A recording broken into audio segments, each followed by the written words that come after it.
Hi, இன்றைக்கி ஓணம் ஸ்பெஷலாக நம்ம பூக்கோலம் போட ஆரம்பிச்சிடலாம். வீட்டில் பூத்த ரோஸ், வீட்டில் இருந்த மரம், அதில் இருந்த லீவ்ஸை கொண்டு வந்து கடையில் வாங்கின பூக்கள், அப்புறம் செம்பருத்தி அதெல்லாம் வச்சு இன்றைக்கும் பார்த்தா வீட்டில் செம்பருத்தி சுத்தமாக பூக்கலை. எப்பயுமே ஒரு 15 பூக்கள் பூப்பாங்க.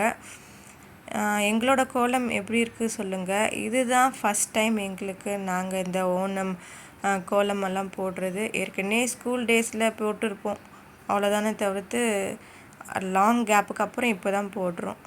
அம்மா நானும் சேர்ந்து போட்டது தான் இந்த பூக்கோலம். அதுக்கப்புறம் பார்டர் எல்லாம் அம்மா தான் போட்டாங்க. எப்படி இருக்குது சொல்லுங்கள், உங்களுக்கு பிடிச்சிருக்கா? இல்லை இதுக்கு 10/5 தான் கொடுக்கலாமா, இல்லை 10/8, 9? நீங்கள் இதுக்கு கிரேடு கொடுங்க பார்ப்போம்.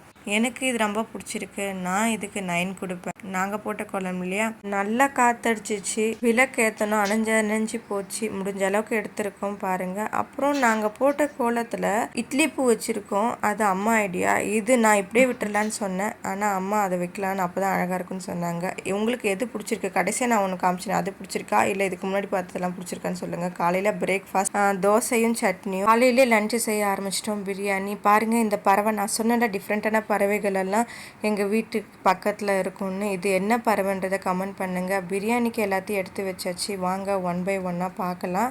இன்றைக்கி 1/2 கிலோ தான் மட்டன் எடுத்தோம். ஒன்று ஹெட்டு, இன்னொன்று 1/4 கிலோவுக்கு கறியாக வாங்கிட்டு வந்துட்டாங்க. கறியை வந்துட்டு பிரியாணி செஞ்சுட்டோம், ஹெட்டு வந்து குழம்பு செஞ்சுக்கிட்டோம். செய்ய போகிறது எப்படின்னா புலாவ் ஸ்டைலில் மட்டன் பிரியாணி. ரொம்ப சிம்பிளான கம்மியான இன்க்ரீடியன்ட் வச்சு தான் செய்ய போகிறோம். மசாலா அரைச்சிக்கலாம். ஒரு பட்டையை எடுத்து நல்லா உடச்சி வச்சுக்கிட்டு 4 கிராம்பு, 4 ஏலக்காய், 1/4 ஸ்பூன் பெருஞ்சீரகம், 1 ஸ்பூன் மிளகுத்தூள் இதை அரைச்சி வச்சுக்கிட்டேன்.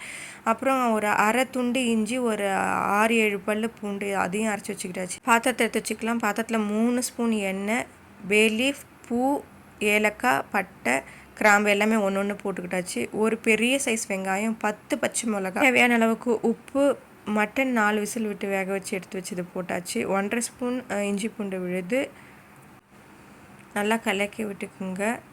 இதிலே நல்லா கொஞ்ச நாள் வேகட்டும். அதுக்கப்புறம் ஒரு பெரிய தக்காளி, அதையும் நல்லா வதக்கிக்கோங்க. 1/4 பத்த தேங்காய், 1 டம்ளர் தண்ணி ஊற்றி அரைச்சி வடிகட்டி எடுத்து வச்சுக்கிட்டு அதையும் எடுத்து இதில் ஊற்றிக்கோங்க. வேக வச்ச கறி தண்ணி அதையும் எடுத்து போட்டுக்கோங்க. இப்போது நல்லா வதக்கி விட்டுட்டுக்கப்புறம் நம்ம போட போகிறது பிரியாணி மசாலா, அதை 1 ஸ்பூன் வரும் சேர்த்துக்கோங்க. நல்லா கலக்கி விட்டுக்கோங்க. ஒரு 2 நிமிஷத்துக்கு அப்புறம் அரிசி போட்டுக்கோங்க. நான் 2 டம்ளர் அரிசி போட்டுக்கிறேன். அதுக்கு 6 டம்ளர் தண்ணி ஊற்றிருக்கேன். உங்களுக்கு அளவு எப்படியோ போட்டுக்கோங்க. இப்போது நெய், அதை 1 ஸ்பூன் போட்டுக்கிட்டு கொத்தமல்லி புதினா கொஞ்சமாக சேர்த்துக்கிட்டு தண்ணி ஊற்றிருக்கேன். அளவு சொல்லிட்டேன்.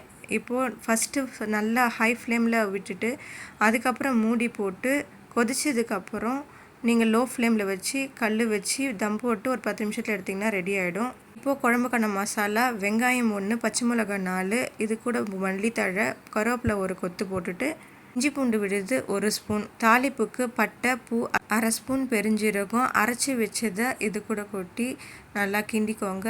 வேக வச்ச கறியை, தலைக்கறி இது, அதையும் போட்டு அது கூட ஒரு தக்காளி பெரிய சைஸ் போட்டுக்கோங்க. 3 ஸ்பூன் மட்டன் மசாலா சேர்த்து மஞ்சத்தூள் 1/4 ஸ்பூன் சேர்த்து கொதிக்க விடுங்க.